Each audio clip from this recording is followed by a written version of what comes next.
ensi eno mwe tuli ejjudde abantu abayitirivu ennyo kamala. Naye nze buli ku makya ngamba Omukama nkuumira omukoleya wange bambi yonna gy'alaze. Taata nkusaba akomewo nga buli kimu kimutambulidde bulungi. Nina ensonga mati nze lwaki nkusabira, era nina ensonga lwaki nkwagaliza kisinga.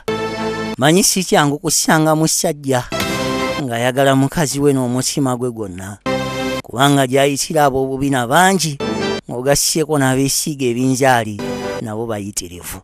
Naye amazima gali nsi weebale kulonda nze, era njagala okimanye nti ku nsi ya Katonda olibeera nnamba emu yange. Kakibeere ki kakibeere ki, ndikwagala olubeerera era nga sirikyusa, era njagala okusuubisa nga nviira ddala ku ntobo y'omutima gwange nti manya nsi wafuna omukyala alibeerawo mu buli mbeera. Njogedde bingi naye kyoba omanya nti nkwagalisa amazaalibwa agakyasinze munnange. Happy birthday Matini wange, happy birthday omukoleya wange, gwasinga taata nyumirwa. Wow.